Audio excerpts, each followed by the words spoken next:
Okay, so you want to own a graveyard. Go ahead, laugh, but hear me out.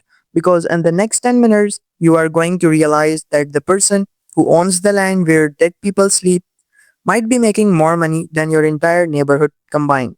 And the best part, their customers never complain, never leave a bad review, never ask for a refund. Their customers are permanent. I want you to imagine something. You are standing at the entrance of a cemetery.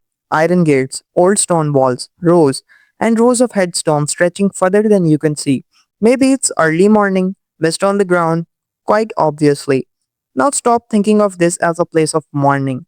Start thinking of it as real estate because that's exactly what it is. Thousands of plots of land, each one sold individually, each one never resold, never vacated, never returned. A business where the product once sold stays sold forever. Welcome to one of the oldest, most recession proof, most quietly profitable industries on the planet. And by the end of this video, you are going to understand how it works and why the people at the top of this industry have been quietly getting rich for over a century, while everyone else was too uncomfortable to even ask the question. Let's start with the most basic question. What exactly is a cemetery selling? You would say a burial plot, a place to put a body, and you are right. But that's like saying Apple sells phone. Technically true, completely misses the point. A cemetery is a selling permanence, peace of mind, the promise that this exact piece of ground, this specific patch of earth will belong to your family forever. And here is where the economics get interesting. When you buy a burial plot, you are not buying the land, you are buying the right to be buried there. The cemetery keeps ownership of the land itself. They just sell you the rights to use it, specifically to be buried in it. This is called the interment right, and it's one-time sale that generates perpetual obligation on the cemetery side. They have to maintain that plot, keep the grass cut, make sure the headstone doesn't get knocked over forever, or at least as long as the cemetery exists. So immediately you see the tension at the heart of this business. You sell something once, but you carry the cost of maintaining it indefinitely. How do they solve that? They invented something called the perpetual care fund.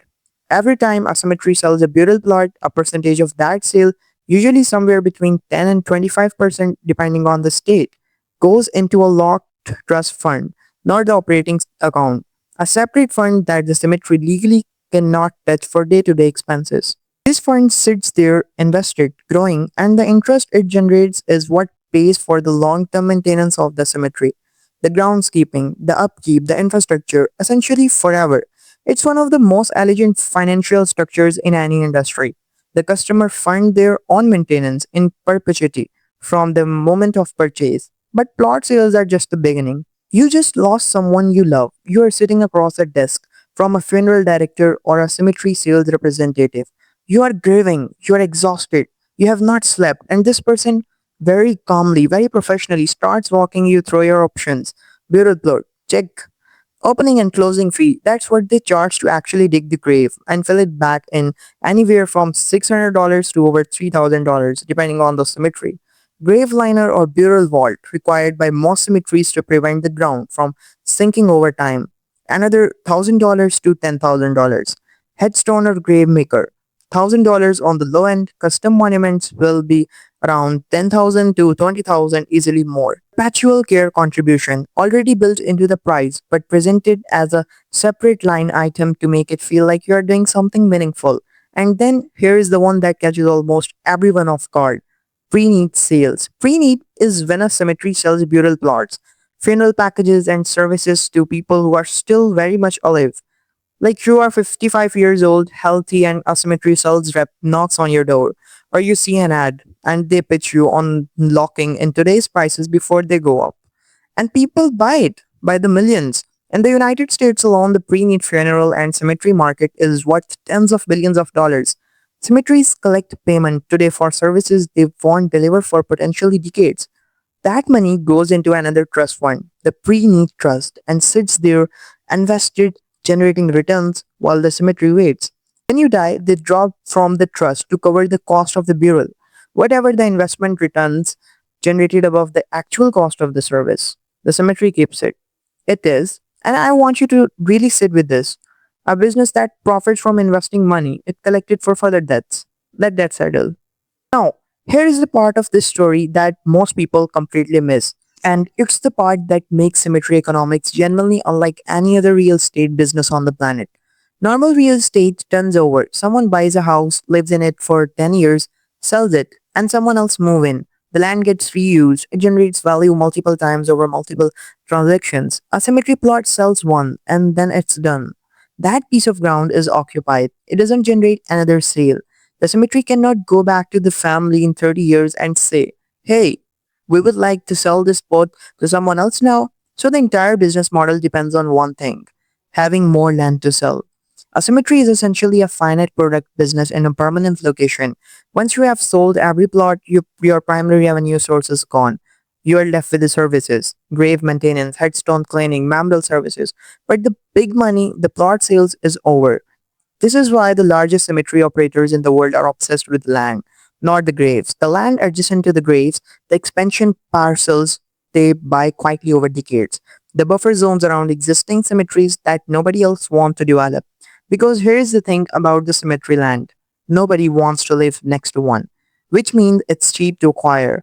A cemetery can often buy the land surrounding it to a significant discount because residential developers won't touch it and commercial developers won't touch it.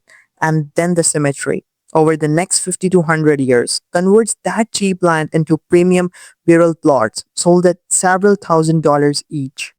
So, buy cheap, sell permanently, repeat across 200 acres. That's the playbook. Here is a name you probably haven't heard: Service Corporation International, SCI.